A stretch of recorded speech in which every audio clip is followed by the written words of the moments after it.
Olá, sejam todos bem-vindos e bem-vindas. Estou aqui, meu nome é Cristiane Borges, estou aqui com a Franciele Mello, nós somos da organização aqui do segundo Steam Tech Camp Brasil, ou Steam Tech Camp Goiás, né, já a doida. Então, assim, a gente queria dar as boas-vindas para todos. Esperamos que todos aproveitem bastante esse momento maker, esse momento Steam, que vocês consigam aproveitar ao máximo todas as nossas atividades. A gente vai ter dois momentos paralelos. A gente vai estar aqui, né, no YouTube com vocês e também com os professores que fizeram a inscrição para a formação Maker Steam. A gente vai estar, né, fazendo essas oficinas. Tá? Mas não preocupa que mais tarde a gente vai disponibilizar todo esse material para vocês, porque a gente acredita, né, que a informação ela tem que ser compartilhada. Né? Nós trabalhamos aqui em comunidade, então aquilo que a gente sabe a gente tem que compartilhar. Né? Então, Marcelo, fala aí um pouco do que o pessoal pode esperar aí desse dia aí cheio de criatividade e transformação. Né? Vamos tentar transformar vidas, né? Então, gente, sejam todos bem-vindos, né, à continuação, né, do segundo Steam Tech Camp Goiás. Nossa, para nós é uma satisfação estar aqui com vocês, né, para a gente hoje, né, vamos em específico, né, ter a formação, né, Maker Steam aí, uma colaboração junto, né, com a Secretaria, né, de Estado de Goiás. Mas nós também, né, temos atividades aí que ficaram abertas, né, como a Cris já mencionou, que fica aqui, né, disponível no YouTube. Depois todas as atividades ficarão disponíveis aqui no canal, né, para vocês terem acesso. Então, esse evento, né, ele visa, né, estruturar uma rede, né, de multiplicadores formada, né, tanto por professores da rede pública, né, que atuam aqui no nosso estado, para práticas pedagógicas, né, e utilizando aí a robótica, cultura maker, né, metodologia STEAM, pensamento criativo, né. Então, hoje, nossa, assim, eu acho que a expectativa, né, ela tá bem grande, porque quem não, né, quem ainda não ouviu falar aí de robótica, cultura maker, né, então, assim, esse é o momento, né, para a gente poder, quem não conhece, conhecer, né, e aprender, e quem já conhece, já, né, tem um conhecimento, poder aperfeiçoar mais um pouco. Nós temos uma programação incrível com palestrantes aí, né, que vão nos ajudar fazendo as oficinas de cada área, assim, fantástica. A gente vai desde lá de plantas até uma aventura 3D, focada aqui na educação, né? Igual agora nós vamos ter, né, a nossa palestrante aqui, né, falando seja hacker, né?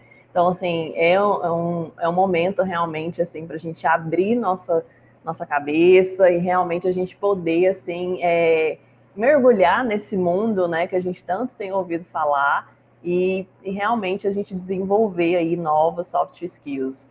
Então, sejam todos bem-vindos e aproveitem bastante esse evento. É um evento, né, que está sendo promovido pelo Eixo de Design Factory e o Laboratório IF Maker do Centro de Referência em Pesquisa e Inovação do Instituto Federal de Goiás, que é coordenado, né, aqui pela Cristiane.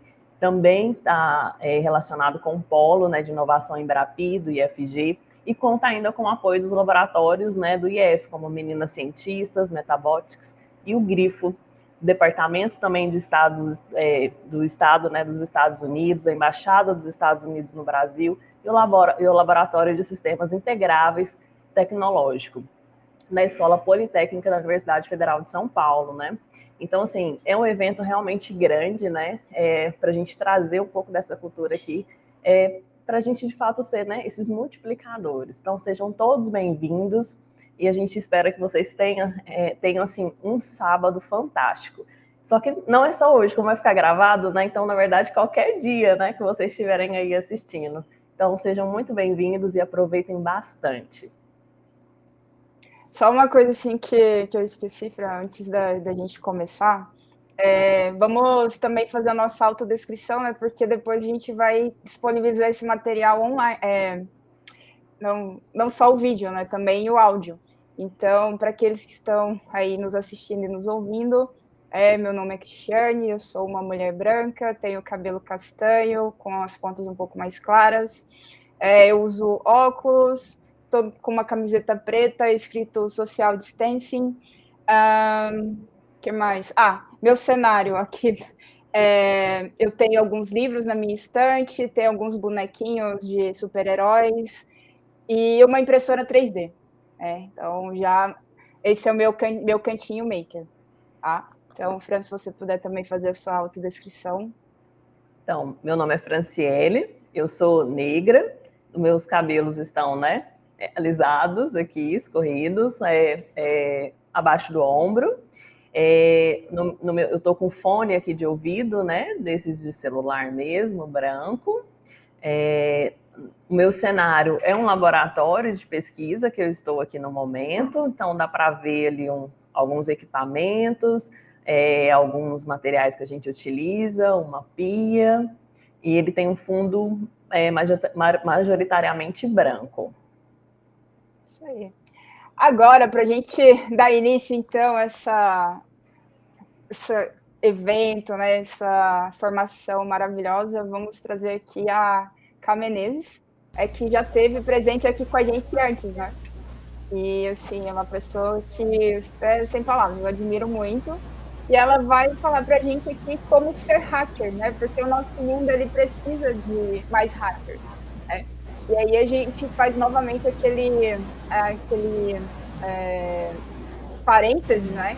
E quando a gente fala que, assim, vamos ser hacker, todo mundo já leva para aquele lado pejorativo, né? De que não, é a pessoa criminosa, o bandido. Mas não, né? Para a gente aqui, enquanto makers, enquanto hackers, a palavra hacker, ela remete a uma pessoa que tem um determinado conhecimento sobre algo, que é curioso, que tem toda essa interatividade, essa curiosidade em desenvolver algo, em buscar aprender sobre algo.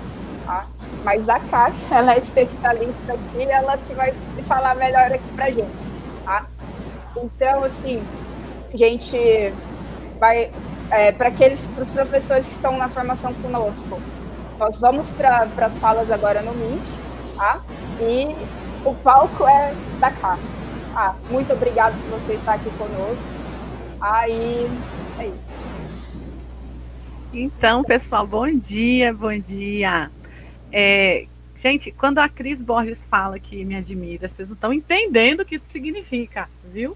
Porque é uma pessoa pela qual também eu nutro uma enorme admiração, né? Pelo trabalho que ela faz, pela forma como ela comunica, né? E estar aqui com vocês nesse encontro, num sábado de manhã, é uma enorme alegria, né? Uma enorme alegria.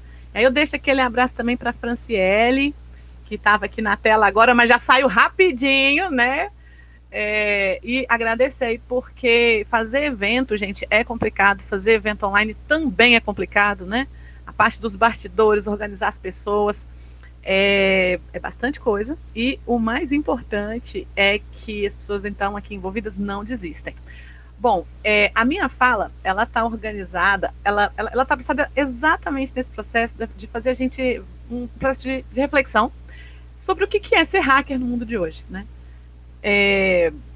E aí eu vou pedir o Thiago, que está aqui no nosso backstage, está cuidando de tudo da parte técnica, né? Para ele colocar aqui a apresentação, então, para a gente poder começar. Vamos lá, então, pessoal. Seja hacker, o mundo precisa. Essa apresentação, ela foi... desculpa, deixa eu voltar e seguir o protocolo. Desculpa, gente. Eu sou Ká Menezes, eu estou com meus cabelos são crespos, cacheados, mas eles estão presos hoje em dois coques divididos. Os invejosos vão dizer que eu estou imitando a Minnie, mas não é verdade. Eu estou imitando a Chun-Li, do Street Fighter, né? Porque nós ainda temos essas memórias. Nós, os cringe. No meu fundo, nós temos alguns quadrinhos de referência a jogos, Player 1, Player 2, um dado do jogo Mario Bros, ele é amarelo, e um pandeiro, que eu ainda não sei tocar, mas eu estou tentando aprender, né? E eu sou uma mulher de pele parda e me autodeclaro negra, obviamente. Obrigada, agora sim é que eu vou seguir para a apresentação. Vamos lá, então. Seja hacker, o mundo precisa. Cá Menezes, do Raul Hacker Clube, falando aqui com vocês. Primeira coisa que a gente acha super importante demarcar é que essa apresentação ela foi feita com amor e com software livre, LibreOffice e Inkscape, né? E essa turminha tem umas crianças aqui ao lado, bem felizes, segurando balões, bexigas, estão com as mãos levantadas. Essa turminha aqui, eles participaram do meu primeiro projeto com crianças na área de tecnologias, que é o projeto Crianças Hackers. Infelizmente, ele não está mais em andamento, né? Até por conta da pandemia, não dava mais para reunir as crianças, mas é sempre importante deixar demarcado, assim como a Cris disse, né? Quando a gente fala aqui de hackers, a gente está falando de uma cultura de curiosidade. E aí fica o alerta, né, para que nós tenhamos respeito, cuidado e incentivo às crianças para não matar a curiosidade delas desde a origem, como aconteceu com alguns de nós, né, não? Bom, vamos lá então. Eu sou pedagoga, eu sou professora na Universidade Federal da Bahia, então eu estou aqui alegremente falando da cidade de Salvador, né, nossa região nordeste do Brasil. Eu sou pesquisadora também, e eu sou integrante de um hacker clube, e também eu sou mãe do Ian. E, gente, o que eu estou trazendo para vocês aqui vem da minha vida, né, como cumprindo essas funções, esses papéis sociais, mas principalmente como integrante de hacker clube, onde eu pude estudar o que é um hacker clube. É um coletivo de pessoas que acreditam na ética dos hackers e se encontram para poder produzir tecnologias, para socializar conhecimento, para trocar conhecimento. Então, eu comecei a fazer parte de um hacker clube e fui fazer uma pesquisa, fui fazer uma tese. Essa tese, ela falava sobre como são os processos de educação dentro de um hacker space, ou seja, eu falo de educação hacker. O nome é Pirâmide da Pedagogia Hacker. E essa tese, ela foi premiada pela CAPES como a melhor tese de educação em 2019. O que significa isso, né? Eu não estou aqui para ficar dizendo, ai, meu Deus, está aí passando de prêmio, eu sei que esse vangloriano. Não é isso. A intenção é mostrar para vocês que a educação hacker, o ser hacker, faz sentido. Ele não só faz sentido, como ele realmente é transformador. Então, esse prêmio aqui representa um reconhecimento de uma área, de um campo de estudo, mas de um campo de prática na educação. Que é isso que vocês estão construindo aqui. É isso que vocês estão construindo aqui. Então, nessa sequência, como... Vou retomando, né, a palavra, como a Cris já tinha ponderado com vocês antes, olha, muitas pessoas ainda pensam que hackers são desse jeito. Esse ser misterioso, por trás aí das linhas de código, né, geralmente um homem branco, digitando aí os computadores, mas eu tenho algo para contar para as pessoas. Por favor, não se choquem, a imagem que eu vou mostrar agora, ela pode ser chocante, né, para muitas pessoas. Se tiver crianças, eu peço que afastem. Eu vou mostrar para vocês o que é um hacker de verdade. Pronto. Aqui um hacker de verdade, que é o Otávio, do Calango Hacker Clube de Brasília. E por que ele é um hacker de verdade? Porque está escrito aqui na legenda, ó. A televisão falou para mim, tá vendo? Quem vai duvidar da TV hoje em dia, né, não? Oh, claro que é uma brincadeira, né? Mas veja bem, hackers não são assim. A gente precisa limpar do nosso imaginário essa imagem que foi construída de que hackers são perversos, são pessoas do mal. E vamos trabalhar então com essa perspectiva de que hackers são pessoas como nós, que estão ao nosso lado, né? Então hackers são assim como o Otávio, hackers são assim como a Nina da Hora, né? Uma pessoa maravilhosa também, sigam as redes da Nina. E também são assim como o grupo do qual eu faço parte, o Raul Hacker Clube. Então, o hacker, ele sim, como está dizendo aqui o Gabriel, se tornou um termo pejorativo historicamente, é o que eu quero mostrar para vocês. E hoje a gente está aqui enfatizando que sempre que se tem um problema na área de tecnologia, o que a gente precisa? De um hacker. Não é assim? Então, vocês vão perceber que hoje o hacker é uma profissão reconhecida, é uma profissão necessária, mas infelizmente ainda tem muito preconceito. Então é importante que professores, os jovens, né, gestores, percebam que a gente precisa sim de hackers no mundo de hoje, porque o nosso mundo é extremamente conectado por tecnologias digitais. E quem é que entendem? Quem são as pessoas que entendem de como é que as tecnologias são feitas, como é que elas são programadas, como é que elas funcionam? São os hackers, e os hackers estão ao nosso lado. Então, olha só, historicamente, como é que surgiram hackers? E eu quero mostrar para vocês que não tem hacker só na área de informática, né? Lá na década de 50, 80, na década de 50, 60, os computadores eram raros e caros e só tinham no governo e nas universidades, e olhe lá. Só que já tinha uma juventude que criava jogos, sistemas operacionais mais simples, quando conseguiam ter acesso, né, a partir da universidade, principalmente. Então, já nessa época, já existia interesse e você ainda não tinha pessoas que estavam ligadas diretamente à área de computação. E aí eu gosto muito desse exemplo aqui, ó, que é a Katherine Johnson. Quem assistiu o filme Estrelas Além do Tempo vai ver ali pelo menos 3 ou 4 mulheres negras, todas elas hackers de seu tempo. Elas eram os computadores da época. E por que então a Karina está dizendo aqui que elas são hackers? Porque elas representam o que a gente chama hoje de hackerismos contemporâneos. Elas foram contemporâneas naquela época e ainda são hoje. Por quê? Porque elas perceberam que o processo tecnológico ele fabrica sim desigualdades. A forma de organizar o conhecimento fabrica desigualdades. Os homens são levados para as áreas de exatas e as mulheres para as áreas de humanas. E aí quando a gente encontra a história, né, como a de Katherine Johnson,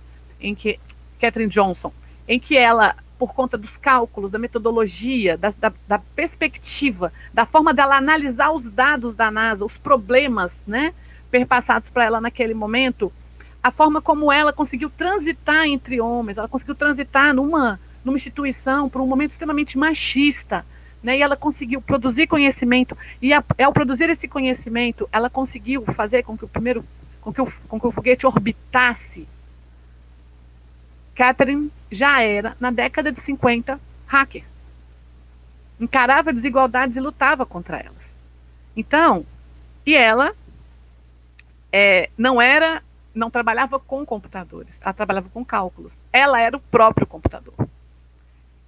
E aí, então, a gente percebe que esse senso de luta contra a desigualdade, de resolver problemas de forma criativa, de buscar caminhos, de buscar brechas, né? Ele vai se aproximando lá na época, na década de 70, quando começa, então, Guerra Mundial, e aí surge o movimento dos hips, né, dos hipniks, eu sempre esqueço essa palavra, mas essa galera paz e amor, né, naquela época já tinha uma luta pela democratização das máquinas, porque os computadores eram basicamente mantidos pela IBM. Aí a semente da Apple é criada com um clube chamado Homebrew Computer, onde a gente tem o Oz e o Steve Jobs, né, já falecido, trabalhando para poder produzirem computadores em casa, né? Vocês estão vendo aqui a imagem dos primeiros computadores que a Apple foi produzindo, né? E ao mesmo tempo, então, essa necessidade de criar tecnologias e disseminar tecnologias entre as pessoas, ela estava muito envolvida influenciada pelos movimentos contra a guerra, pró-liberdade e antidisciplina. Então foram se criando hackerismos, né, diferentes no decorrer dos anos. Já na década de 80, o que acontece? Começa a expansão da internet de escada. Eu espero que tenha gente aí ainda assistindo que tenha vivido comigo a internet de escada, viu, gente? Eu não quero me sentir muito velha, mas o que era a internet de escada? As pessoas usavam o telefone de linha, né? Para poder ligar, e a partir da ligação telefônica se trocava os dados conectando máquinas.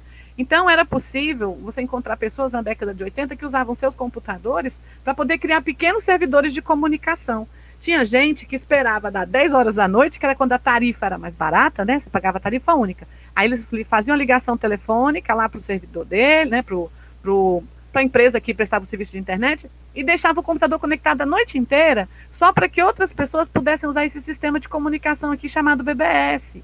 Então aqui a gente percebe que eram pessoas nas suas casas, né? Eram pessoas nas suas casas, de forma individual, ou seja, elas não se conectavam diretamente com outras pessoas, não usavam rede social, não tinha nada disso. Só que só o fato dela deixar o computador dela ligado para outras pessoas já mostra que ela fazia uma ação individualista, porque era dela, na casa dela, sem necessariamente contar com o apoio alheio, mas para colaborar com os outros, né? E aí eu mando um abraço aqui para o Gabriel Henrique, que disse discador do IG. Muito obrigada, tá lembrando disso, né? É isso mesmo. Para quem é muito jovem aí não sabe o que é um barulho de fax modem, procura na internet aí, barulho de fax modem conectando. Era pra gente, quando dava certa conexão, era uma uma orquestra sinfônica de alegria. Só que aí, gente, o que acontece? Quanto mais começam as conexões, né? As empresas telefônicas começam a se sentir também ameaçadas, não é verdade? Porque tinha um monopólio ali dessa forma de se comunicar. E aí, com a internet, né, começam a ser fabricados delitos digitais. Primeiro, muita gente que desconhecia. Sim, tinham pessoas que usavam sim o seu conhecimento para causar prejuízos. Isso existe até hoje, porque isso é humano. Causar prejuízo nas pessoas não é hacker. Isso não é uma decisão de um hacker, é a decisão de uma pessoa que não tem princípios, não tem escrúpulos, né? A gente tem que fazer essa diferença. E é aí que o movimento hackerista, o movimento dos hackers da época, começa a fazer uma diferenciação didática. Ó, cracker é aquele que quebra as coisas. Então tá aqui, ó, crackers versus hackers. Crackers são aqueles que quebram coisas, quebram senhas, invadem e prejudicam. E hackers são aqueles que fazem, que criam coisas. Os hackers, segundo Eric Raymond, são de uma cultura de colaboração. Então, na década de 90, aí sim, a internet já está mais popularizada, as máquinas já estão chegando nas casas das pessoas, aí começa, então, a produção de filmes sobre os hackers, e, ao mesmo tempo, então, se amplia os serviços de internet e tem um fortalecimento dos monopólios do capitalismo cognitivo. O que é isso? Isso foi pautado, foi em resposta à pirataria.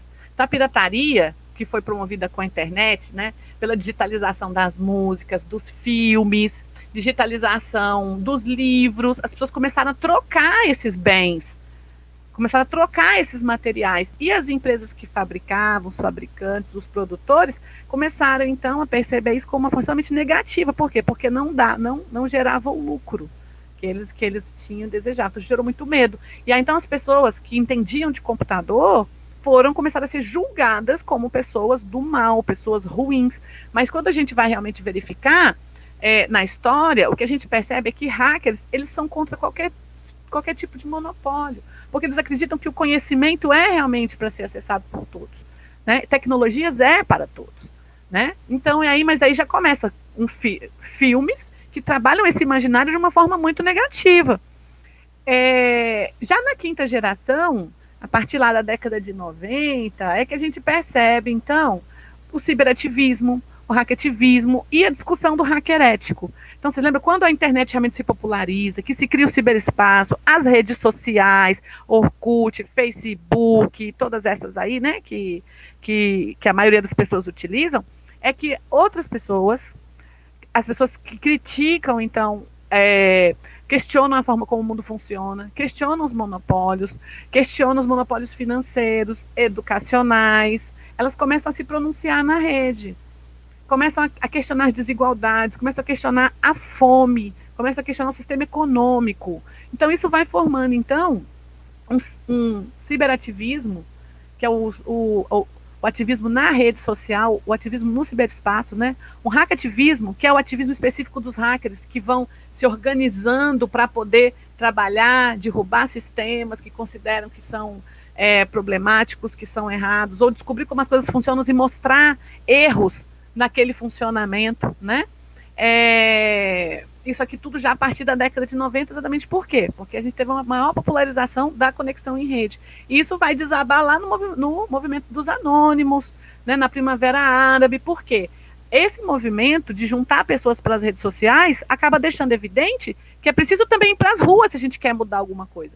Então, vocês podem perceber que o movimento hacker, que começou lá nas universidades, começou lá nas instituições de tecnologia, né, já lutando, já denunciando desigualdades, ele chega para a gente também aqui. Por quê? Porque as desigualdades ainda permanecem, os problemas ainda permanecem, e a gente que está tendo a oportunidade de estar aqui nesse momento, não pode fechar os olhos para isso, né?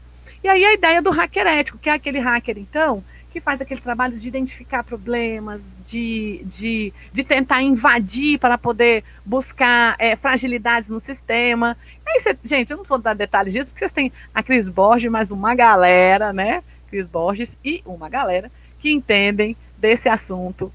E aí, então, eu quero falar aqui da sexta geração de hackers, né? Que é quando surgem os hacker clubes e os hacker spaces. Então, o que acontece?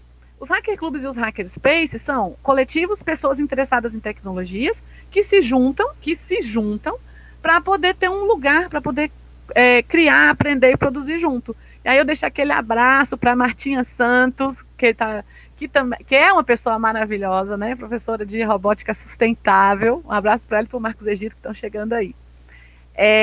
Que são hackers também, claro, hackers da educação. E aqui nós temos, voltando, né? A sexta geração, então, dos hackers, elas se organizam em clubes ou em sedes. Aqui eu coloquei algumas logomarcas, né, que sinalizam alguns hacker clubes pelo Brasil. Eu me lembro do Cora Hacker Club, que é aí de Goiás, né? Eu não sei como é que tá, porque por conta da pandemia teve muito problema, vários hacker clubes tiveram que fechar, mas eu acho que vale a pena, né, vocês procurarem os hacker spaces aí na região de vocês. E eu vou contar para vocês por que vale a pena. O primeiro espaço hacker, ele foi criado em Berlim, na Alemanha. Então, assim, eram pessoas na época Guerra Fria, queda do muro de Berlim, o pessoal queria um lugar seguro, com gente que eles confiassem para poder testar suas habilidades e desenvolver habilidades específicas de estudos de ciência. Então eles perceberam que não dá para fazer isso sozinhos de casa, eles perceberam que, olha, se eu quero realmente aprender, se eu quero realmente fazer alguma coisa que tenha sentido social, que tenha valor, eu preciso fazer com outras pessoas. E aí surgiu o primeiro espaço hacker, lá em Berlim, na Alemanha. Então perceba, quando eu mostro para vocês o movimento hacker, essa sexta geração, que a gente tem vários espaços hackers aqui no Brasil hoje, né? Eles vêm também dessa história, desse primeiro hacker clube lá de Berlim, na Alemanha, inspirado na troca de conhecimento, na proteção coletiva, né? E aí essa ideia, então, dos hacker clubes se espalhou pelo mundo, gente. O movimento cresceu pra caramba.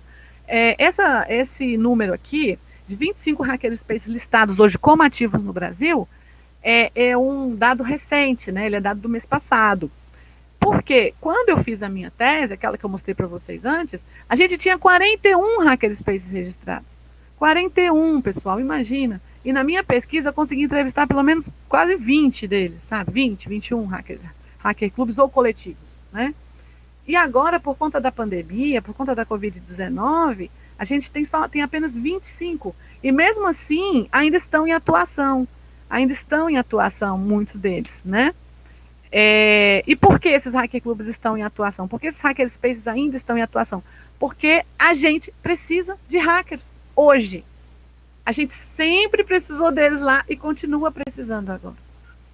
Então, um hacker space, né, como eu estava dizendo, é um espaço, é um tipo de laboratório experimental coletivo, autogestionário, que é mantido por pessoas interessadas em tecnologias e que se orienta por princípios e valores da cultura hacker. Isso aqui é muito legal, porque todo hacker é um maker, mas nem todo maker é um hacker. Eu não estou aqui para fazer juízo de valor, estou aqui para contar para vocês o que eu tenho aprendido por participar desses movimentos. Então, por que todo hacker é um maker e nem todo maker é um hacker? Todo hacker é maker porque todo hacker põe a mão na massa. Todo hacker é de pegar, como a gente diz aqui na Bahia, de futucar as coisas, de descobrir como é que funciona, de testar, ou seja, é realmente mexer, né? É mão na massa. Todo hacker é um fazedor. Mas por que nem todo maker é hacker? Por quê? De modo geral, a cultura hacker é bastante heterogênea. Contudo, quem estuda a cultura hacker, quem sistematiza, percebe que tem alguns valores, alguns princípios que se repetem, como, por exemplo, a colaboração, compartilhamento de informação, a abertura, a ênfase no software livre, né? Isso significa, então, que são pessoas que aprendem coisas e já contam logo para os outros, já colocam na rede, já vão trocando conhecimento, já vão socializando aquilo que sabem, né?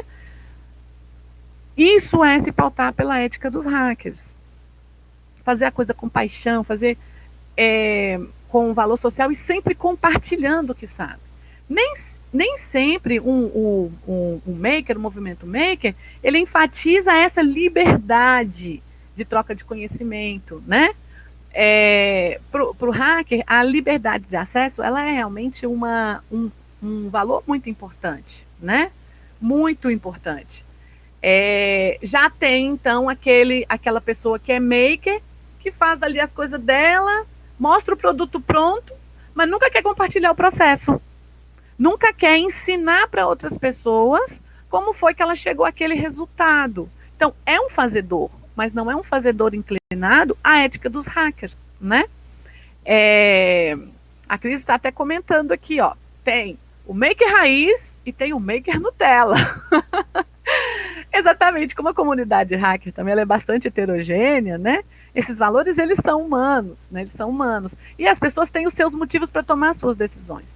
Mas, de fato, uma coisa que a gente tem percebido é que, de modo geral, o pessoal que é hackerista, né, não está preocupado em acumular riqueza. Não está acumulado em ter um grande segredo para poder ganhar dinheiro com ele e aprisionar as pessoas com esse segredo, né? Mas não. Estão preocupados realmente em identificar problemas, trazer formas diferentes de se produzir. E o reconhecimento, o dinheiro, a fama, acaba vindo em consequência dos princípios que essa pessoa valoriza. E não do fato de que ela aprendeu alguma coisa e guardou só para ela, ou que ela fez alguma coisa e guardou só para ela. Então, pessoal, eu queria muito fazer uma brincadeira com vocês aqui. E aí eu queria muito que vocês acessassem esse teste aqui, para a gente verificar se temos hackers que estão nos assistindo. A pergunta é, será que você é hacker? Isso é para todo mundo, não é só para quem acha que é hacker, isso é para você se testarem.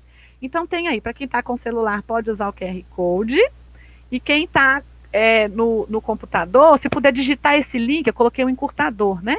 É o https://cut, com 2 T's, .it/hacker. Eu vou dar uns 10 segundinhos, mas vamos ver aqui se estão respondendo. Pronto, o pessoal já colocou aqui no bate-papo. Acessem aí, pessoal, acessem aí o bate-papo e respondam, são só 6 perguntas. 6 perguntas. Vocês vão avaliar de 0 a 5 como é que vocês se sentem em relação a essas perguntas. Deixa eu mostrá-las para vocês.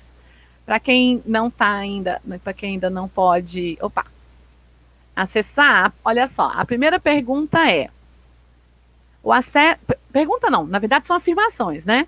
O que você pensa sobre as afirmações abaixo? Usa a escala 0, não concorda, de jeito nenhum, e 5 concorda igualmente. A gente está usando aqui a ferramenta Mentimeter, que é uma ferramenta online, né, para quiz e questionários, enfim.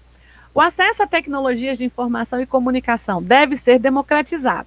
Se você acha que não deve de jeito nenhum, aperta no 0. Se você está na dúvida, você acha que talvez, coloca lá no 1, no 2, aí vocês vão modificando aqui, ó, estão vendo? Até chegar no 5. Se você concorda muito com isso, coloca no 5. Eu não vou votar não, para não mudar os dados. Aí outra afirmação, é possível criar beleza com o computador. Será que é? Vamos ver. Então, o que vocês pensam disso? Você desconfia de pessoas que centralizam muito as coisas, que sabem? Você desconfia ou não desconfia? Se desconfia, não desconfia nada, deixa no 0. Mas se o seu nível de desconfiança vai aumentando, você vai escolhendo 1, 2, 3, 4 ou 5. 5 é desconfia ao máximo. O conhecimento sobre como as coisas funcionam deve ser compartilhado. Vocês acham que esse conhecimento sobre como as coisas funcionam deve ser compartilhado? O que vocês acham? Você gosta de aprender coisas novas? É do 0 ao 5. Também. Você gosta de compartilhar o que aprende? Depois que preencheu, tem que clicar aqui no enviar, viu, pessoal? Cliquem no enviar. E deixa eu corrigir aqui uma coisa que eu falei. Quem estava trazendo para mim que a diferença, a crítica ao Maker Raiz e o Maker Nutella é a Marta Santos. Nossa Martinha querida da robótica livre, da educação sustentável. E é isso mesmo, né, Martinha? Vamos lá. Vamos ver agora como é que ficou as respostas, hein? Deixa eu ver aqui. Eu vou para a próxima aba e vou colocar no modo apresentação. Olha que legal! O acesso a tecnologias de informação e comunicação deve ser democratizado. Sim, a maioria das pessoas concordou. A maioria das pessoas concordou. É possível criar beleza com o computador? Então, aqui ficou em 4,3 de concordância. Também a maioria concordou. Você desconfia de pessoas que centralizam muito as coisas que sabem? Aqui ficou em 3,6, né? Então, ficou ali, ó. Assim, não, tem gente que não desconfia tanto. Tem gente que desconfia, né? Então, não desconfia tanto. O conhecimento sobre como as coisas funcionam deve ser compartilhado, 4,4. Então, a maioria das pessoas também acha que sim, precisa ser compartilhado. Você gosta de aprender coisas novas? 4,6, né? A resposta das pessoas. E se você gosta de compartilhar o que aprende. Então, perceba, só aqui entre os nossos 7 respondentes, nós temos 7 possíveis hackers, né? Porque essas aqui são características típicas de pessoas que se pautam pela ética dos hackers na vida, né? Então, os hackers, eles já convivem com a gente, estão do nosso lado, a gente talvez não conheça, mas eles estão. E, inclusive, nós mesmos podemos ser os hackers no dia de hoje. Então, gente, olha só, é importante ter clareza de que hackers defendem que tecnologias são para todos.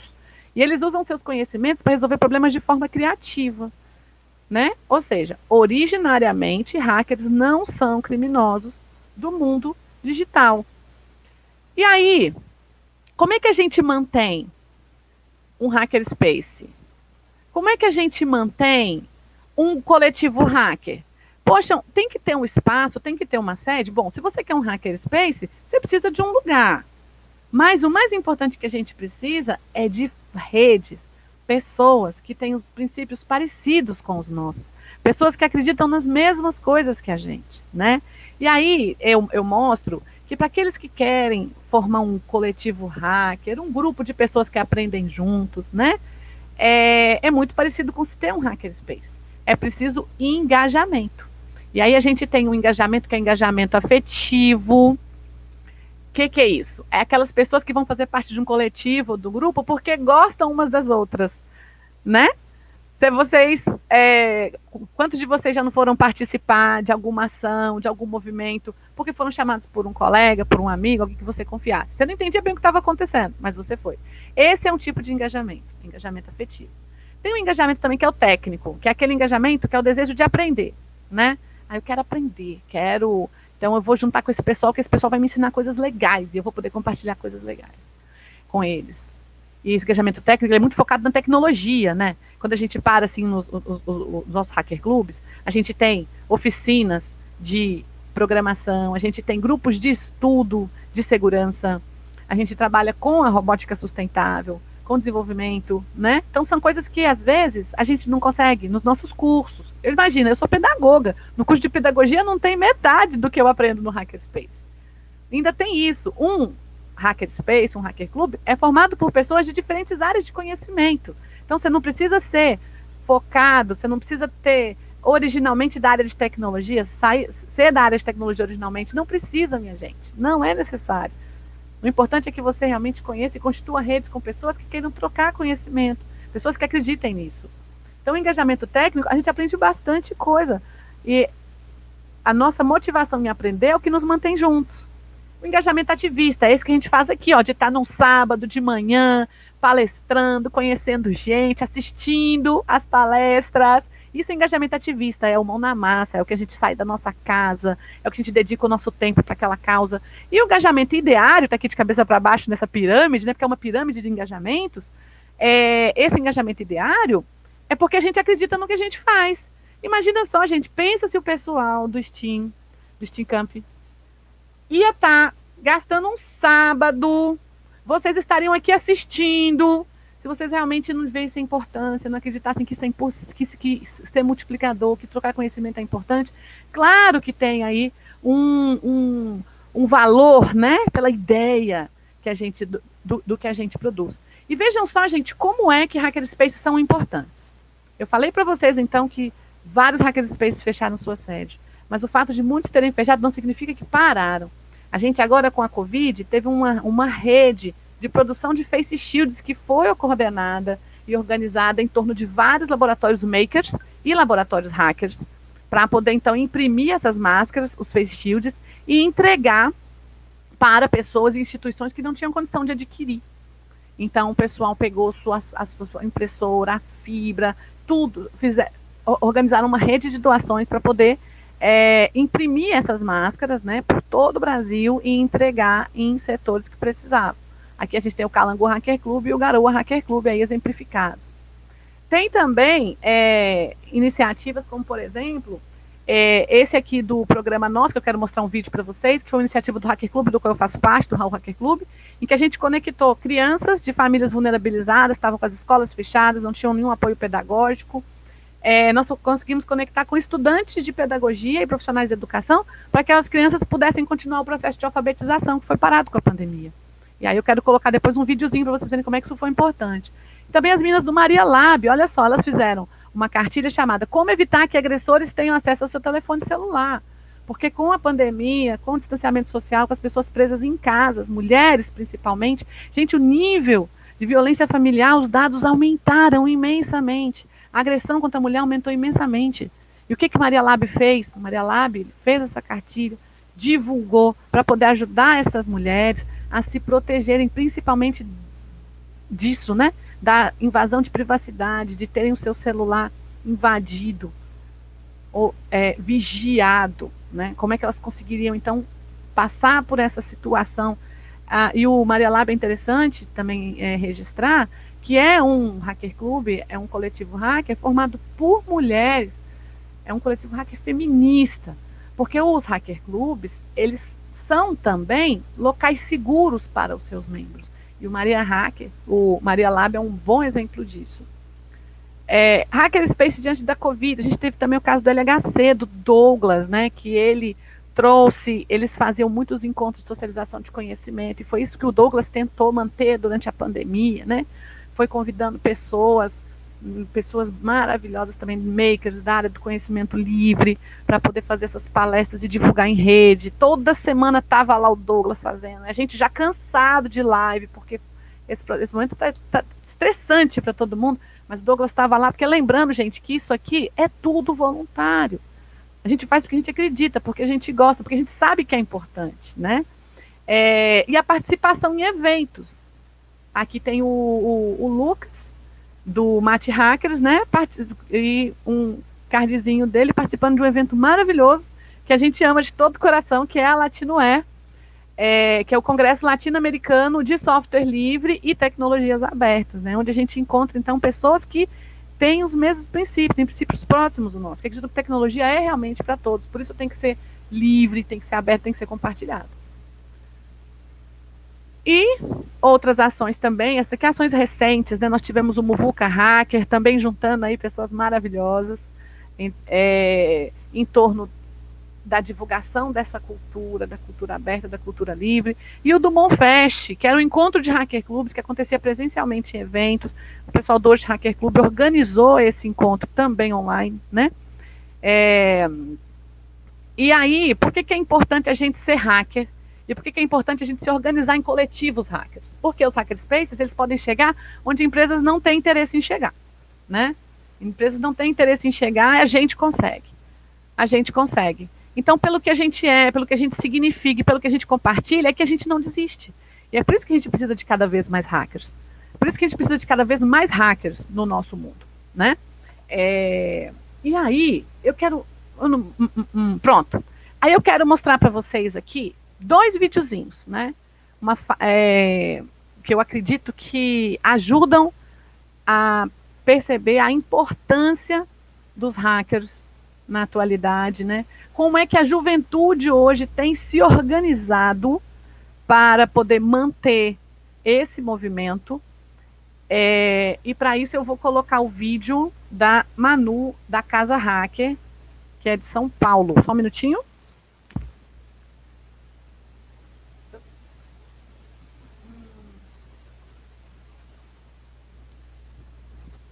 Eu vou colocar o vídeo para tocar. Tiago, me dá notícia se o som tá beleza, por favor, ok?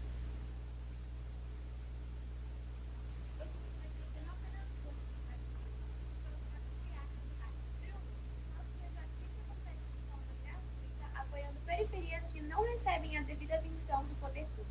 Número 2. Capacitamos e levamos educação em tecnologia e suas vertentes para inúmeros jovens que sequer saberiam as inúmeras possibilidades que essa área apresenta. Número 3. Com um time incrível de voluntariado, todo mundo se junta de uma maneira não remunerada para viabilizar uma organização social civil realmente mega organizada. Número 4. Com a sua contribuição, a gente consegue adquirir mais equipamentos e ferramentas para aqueles que não conseguem arcar com o alto valor dessas peças.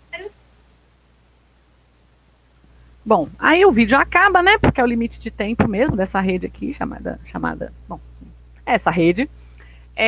Mas percebam, tem uma coisa que me deixou muito animada aqui, é porque a Manu deve ter metade da minha idade, gente. Eu tô com 42 anos, eu acredito, eu participo, eu defendo, e eu não quero desistir disso. E aí, quando eu vejo a Manu, vejo vocês, né, a juventude se organizando para poder promover direitos que têm sido negados a outras pessoas, isso me motiva, isso me faz manter a esperança. Então, quem quiser conhecer o trabalho da Casa Hacker, acompanhe a Casa Hacker. Quem quiser conhecer o trabalho do Raul Hacker Club, acompanhe o Raul Hacker Club. Quem quiser conhecer o movimento dos Hacker Clubs, nos procure, né? Para que vocês possam não apenas apoiar aquele Hacker Club específico, mas as ações que os Hacker Clubs apoiam, e para que vocês também sejam inspirados a organizar suas próprias ações em rede. Em rede. Tem uma coisa que a gente está precisando muito hoje, né? É de renovar constantemente as nossas esperanças. Então, quando a Manu traz, né? Vocês viram que ela disse, olha, a gente faz voluntariamente. Jovens, colocando a mão na massa, tentando fazer a diferença. E o mais importante, a gente às vezes vê um discurso que fala assim, a gente está dando oportunidade para a periferia. A gente está trazendo oportunidade para as pessoas. Não. O que nós fazemos, o que os hackers fazem, não é dar oportunidade para ninguém. É contribuir para que direitos sejam alcançados. Então, percebam, o acesso à educação é direito de todos. E hoje a gente se educa com tecnologias. Logo, o acesso à tecnologia também deve ser direito de todos. E é isso que os hackers fazem. É isso que os hackers fazem. Eles garantem, a partir das suas ações, eles lutam, não garantem ainda, mas dessa forma tão determinística e realmente como se fosse simples. Não é simples, mas os hackers lutam para que essas garantias de direitos sejam existentes. Sejam existentes. Isso é super importante. E aí, eu quero mostrar para vocês um outro vídeo. Olha só. Isso aqui é a página também da rede social, né? Do IPDEC Caminhar. Daqui a pouco eu quero mostrar o vídeo. Aqui vocês estão vendo aqui, ó, a mãe recebendo aqui doações, a mãe e a criança recebendo, né, algumas doações de cesta básica, porque a gente sabe que durante a pandemia a segurança alimentar do brasileiro caiu muito, então tem muitas pessoas em insegurança alimentar, tem pessoas passando fome, né? E o IPDEC Caminhar fazia toda uma parte de acompanhamento assistencial e pedagógico dessas famílias, e o Raul Hacker Club fazia parte disso. Faz parte disso. Nessa imagem aqui, ó, vocês estão vendo uma criança preenchendo o termo de compromisso, uma criança se comprometendo com o seu próprio processo educacional. E olha aqui, eu fico com uma alegria de mostrar isso aqui, ó, porque aqui tem a marquinha do Raul Hacker Club. E o que a gente fez? A gente organizou o processo, algumas bases técnicas e tecnológicas que permitissem o acompanhamento dessas crianças durante a pandemia. E aí eu quero colocar, já para encerrar minha fala, que meu tempo já está acabando, né, pessoal? Eu quero colocar o vídeo de uma mãe cuja filha participou do programa Nós Não Estamos Sós, promovido pelo IPDEC Caminhar, pelo Raul Hacker Club, e pela UFBA, pela Universidade Federal da Bahia.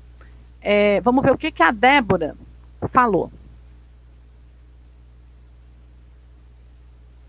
Bom dia, meu nome é Débora Taides, mãe de Manuela Taides, e assim, o projeto Caminhar, né, o programa Nós, tem sido essencial em nossa vida.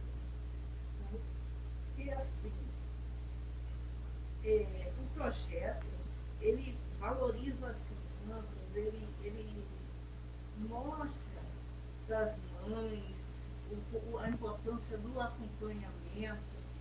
Ele é muito essencial e toda ajuda é bem-vinda, porque é um trabalho árduo, né? Porque nós estamos no projeto para aquelas crianças que muitas vezes eram discriminadas, não tem cabeça para estudar, é burro, preguiçosa, e geralmente ficavam de lado. Elas eram assim, jogadas para os... tinham mais dificuldade. por isso ela é deixada de lado. Ele pegou nos piores trabalhos, piores empregos, piores. Então, aquelas pessoas que eram deixadas de lado realmente. E com esse projeto, as crianças vêm se empoderando, elas vêm ganhando espaço, elas sabem que elas são capazes, elas sabem que se elas têm aquela deficiência, elas têm que treinar mais um pouquinho. Minha filha mesmo, Emanuela, ela sabe, mãe, eu consigo, mas eu sei que eu vou.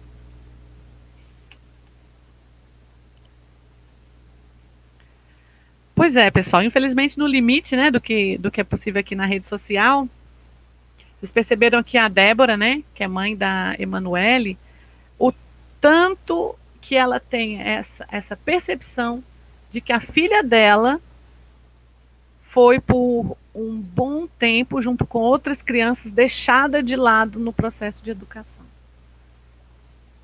Mas quando ela encontrou, então, oportunidade de ter o seu direito à educação assegurado, a Emanuele agarrou essa oportunidade, a mãe da Emanuele agarrou essa oportunidade, porque havia grupos investindo para que esse direito fosse alcançado.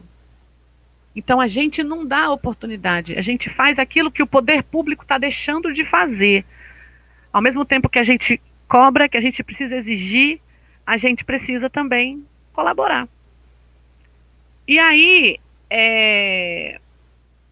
talvez vocês estejam pensando, pô, mas o que isso tem a ver, né, com tecnologia, com programação, com as coisas que a gente vai discutir no evento? Tem tudo a ver, porque isso tem a ver com princípios, isso tem a ver com valores, isso tem a ver com a decisão que cada um de vocês toma na hora de elaborar, na hora de produzir uma solução tecnológica.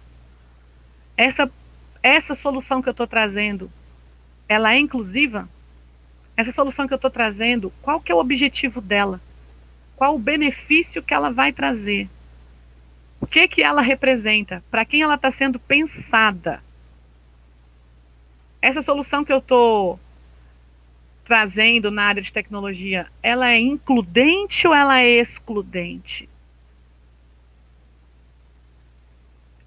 Então, vocês podem perceber que tecnologia ela não é feita por mágica. Isso não é segredo para vocês. Tecnologia ela é feita por pessoas e pessoas têm intenções. E é isso, né? Qual é a intenção que cada um de vocês tem quando produz tecnologia? E mais importante, é a gente se integrar em redes que tenham princípios parecidos com os nossos.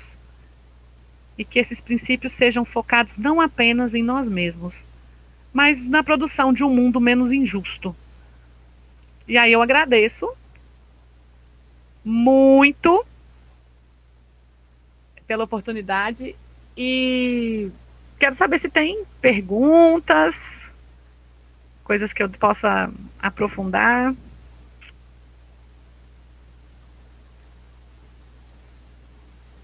E aí, minha gente, se não tiver, não tem problema, eu continuo, porque o que mais tem aqui é slide, hein? Eu gosto de dar um espacinho para perguntas, caso surjam novidades, né? Deixa eu ver se teve mudança aqui no nosso gráfico. Teve, 8 pessoas responderam e o gráfico permanece mais ou menos a mesma coisa. Olha só que interessante. Você desconfia de pessoas que centralizam muito as coisas, que sabem? Apenas uma pessoa desconfia. 4, não, apenas uma pessoa não desconfia. 4 desconfia. Ou seja, essa ideia da gente compartilhar conhecimento, compartilhar o que a gente sabe, né? A gente precisa manter isso. Bom, então, como por enquanto não tem perguntas, deixa eu aproveitar para mandar aqueles abraços para Marcos Egito, que chegou agora também. Vocês precisam conhecer, gente, o trabalho do Marcos Egito. Gabriel Henrique comentou aqui no chat, Adriele, Glebes, Giovana, João Paulo. Bom dia a todos vocês e todas vocês que estão aí nesse sábado. Então, vamos dar continuidade. Vamos falar mais um pouquinho, então, sobre o que nós temos. Que olha aqui, eu tenho vários slides. Se tiver perguntas, vocês colocam aí. Então, perceba, pessoal, para a gente conseguir dar conta disso que a Manu trouxe no vídeo e a Débora trouxe como depoimento, a gente tem clareza de que engajar é muito mais do que curtir. Hoje ficou modinha, né? Engajamento como se fosse curtir, seguir e compartilhar. E aí você resolve tudo com 3 cliques, sem sair de casa, sem necessariamente ler o que você está realmente compartilhando. Mas quando a gente para pensar que engajar é muito mais do que curtir, é uma decisão ética e política sobre si que afeta os outros, a gente vai começar a ler melhor as coisas que a gente compartilha. A gente vai começar a pesquisar melhor quem são as pessoas que estão falando aquilo que a gente compartilha. Poxa, gostei desse conteúdo, vou compartilhar. Só que quando você tem dimensão de que é uma decisão ética e política e que aquilo pode afetar outras pessoas que você ama, outras pessoas que você conhece, você começa a ter mais cuidado com aquilo que você faz, com os movimentos do qual você participa e com as pessoas com as quais você admira. Porque engajar é muito mais que isso, né? E aí, eu tenho aqui ainda na sequência, eu falei bem rapidamente dos engajamentos, mas eu queria aprofundar aqui com vocês, por quê? Vamos supor que vocês estão aí querendo fazer um coletivo de estudos, ou querendo deixar a sala de aula mais interessante. Nossa, como é que eu deixo a minha sala de aula mais motivadora? Eu não tenho muito recurso. Hoje em dia a gente tem muita exigência para cima dos professores, muita cobrança e pouco apoio, pouca estrutura. É isso que tem acontecido. Mas quando a gente para pensar que é possível, a partir dessa perspectiva dos engajamentos, motivar mais os nossos estudantes, a gente também se motiva. Então, assim, a primeira coisa para a gente poder juntar a gente em torno de iniciativas como Hacker Clubes, como grupos maker, né? E também uma sala de aula mais motivadora, é despertar o interesse das pessoas em praticar, em desenvolver ou aprender algo a mais com as tecnologias e sobre elas, aprender algo a mais sobre os conteúdos. Então é preciso despertar esse interesse, né? Trazer atividades que gerem engajamento no aprender tecnicamente, no aprender prático, no aprender mão na massa. E aqui está o Fábio, que junto com a Diana mantém aí o franzininho. E aqui o Fábio, olha só, está fazendo oficina de solda com uma criança. Então está ensinando tecnicamente como é que se faz uma solda. O engajamento afetivo é aquele que tem tudo a ver com amizade, mas também com ludicidade. Sabe por que, gente, a gente faz parte de Hacker Club? Porque a gente conhece e está com pessoas em que a gente confia. E segundo, porque a gente se diverte. Mesmo quando o trabalho é chato, o fato de estar ali engajado, socializando com outras pessoas em que a gente confia, aprendendo coisas novas, isso também é lúdico, também é divertido. Então, mesmo as tarefas chatas, né, elas são feitas através de multirões, através de grupos, através de jogos. Então, esse é o engajamento afetivo, que é aquele desejo de estar ali. E tem o engajamento ideário, que é aquele que eu expliquei, tem a ver com acreditar na filosofia do movimento e na importância da sua existência. Por Hacker Club isso é muito fácil, sabia? Pode parecer que não é não, mas quando a gente vê que as pessoas hoje percebem no hackerismo uma alternativa para o que não está bom, vocês já viram falar de Hack Life? Ou seja, a vida não está legal, vamos hackear a vida. Hack School, vamos hackear a escola. Hack Education, vamos hackear a educação. Então a gente percebe que enfatizar a filosofia do movimento hackerista, ela não é tão complicado quanto parece. O que a gente precisa realmente é mostrar para as pessoas que hackers não são criminosos do mundo digital. E aí a gente consegue, então, trazer pessoas motivadas a manterem essa ideia. Por exemplo, o que me motiva estar aqui com vocês, esse engajamento ideário. Eu gosto de falar da ideia de se ter esses espaços coletivos, mesmo que não sejam hacker clubes, mas espaços de aprendizagem coletiva, espaços de atuação coletiva. E como é que eu consigo tornar minha sala de aula, como é que eu consigo engajar meus alunos do ponto de vista ideário? Às vezes é difícil, né, considerando as poucas perspectivas que são dadas, principalmente para estudantes da periferia. Mas quando a gente consegue criar um vínculo com esses estudantes, né, mostrando a sala de aula como mais uma oportunidade de ter outros sonhos, outras possibilidades, aí a gente começa a constituir esse engajamento diário também na sala de aula. Colocar a escola como um direito e não como uma obrigação. E é um direito que não foi fácil de ser alcançado. A escola que a gente tem é fruto de luta. Então a gente precisa trazer essa consciência, esse discurso para os nossos alunos. E por fim, o engajamento ativista, que é esse que nos levanta mesmo do sofá, né? É o engajamento preocupado com a realidade envolvente, é aquele que faz com que a gente olhe a realidade à nossa volta e atue sobre ela. Então é super importante, é aquele que nos faz sair do sofá, levantar da cadeira. Isso aqui, para mim, é a maior diferença quando a gente fala do engajamento, né? Do curtir, do compartilhar.